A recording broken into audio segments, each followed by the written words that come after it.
हे अजय सर, अरे एसके जी कहाँ बाली? कह दे एसके जी के तनी बढ़िया म्यूजिक चालीसा का तनी म्यूजिक फिट कर दे कि सब लोग सुने। हमारो बड़ा मन करता। ई बड़ा बढ़िया सुनले बानी जॉब से कि अजय साहनी स्टार जी के आवाजों में बड़ा बढ़िया निषाद चालीसा आवता। हमारो सुने के मन बड़ा करता कि अब शरीर पुरान हो गई आ कोई इतिहास ना बतावलस तो हमारो सुने का बड़ा मन करता।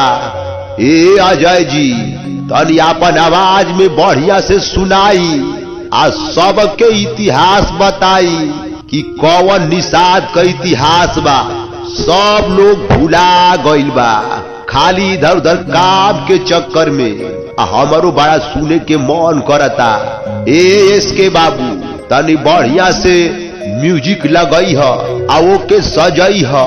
हमारो के ये बाबू तनी सुनई ह। आप लोगों का गुडुआ पैर छू के प्रणाम करता हो भैया।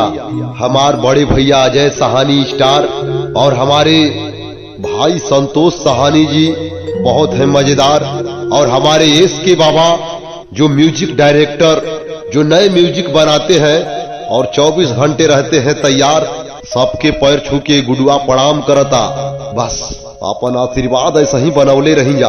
आई गुडुआ कह रहल बा कुछ कि अजय साहनी जी है स्टार और संतोष साहनी जी है बड़े मजेदार। कि अजय साहनी जी है स्टार और संतोष साहनी जी है बड़े मजेदार, और हमारे एसके बाबा नए म्यूजिक बनाने के लिए 24 घंटे रहते हैं तैयार और करेंगे जय जयकार। तो करते रहिए जय जयकार, और सबका है प्यार दुलार आशीर्वाद। जय हो। और निषाद म्यूजिक रिकॉर्डिंग गोरेगांव मुंबई। मुंबई तो एक सपनों का शहर है जो हर हिंदुस्तानी मुंबई आना चाहता है, मगर क्या करें कुछ लोग ऐसे फंस जाता है कि वहाँ जा नहीं पाता है। मगर जिसकी किस्मत होती है उसको खुद ही चुम्बक की जैसे खींच कर ले जाता है। तो आप लोग इस समय मुंबई में है, बस आप लोग वहीं से प्यार दुलार आशीर्वाद और जय जयकार बनाए रखें। आई राउर गुडुआ आप लोगों के पैर छू के प्रणाम करता, आशीर्वाद चाहता कि आप ही लोग मुंबई से रह के हर हिंदुस्तान के कोने में निषाद समाज को जगाते रहिए और लोगों को उत्साह बढ़ाते रहिए, और निषाद चालीसा से लेकर हर इतिहास तक बताते रहिए। जय हो। अरे ओ सामा जी सरदार। ये किसका चर्चा चल रहा है रे? सरदार नहीं जानते हैं?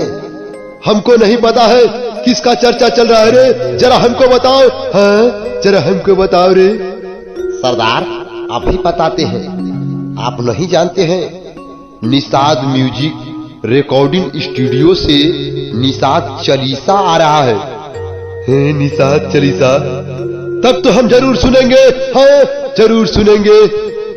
ये मुंबई में है स्टूडियो क्या रे सांभा? जी सरदार सही सुने, ये मुंबई के गोरेगांव में स्टूडियो है। और सरदार वहीं से लंच हो रहा है निषाद चालीसा।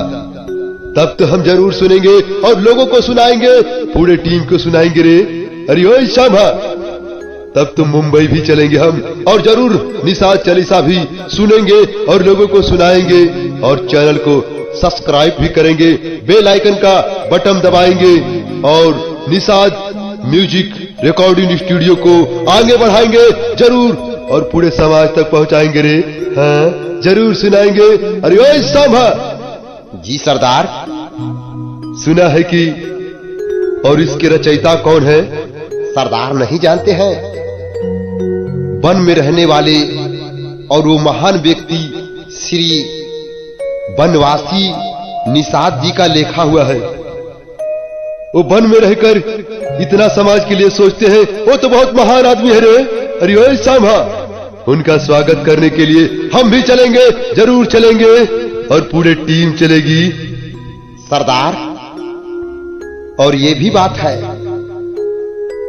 किसके आवाज में आ रहा है रे सांभा?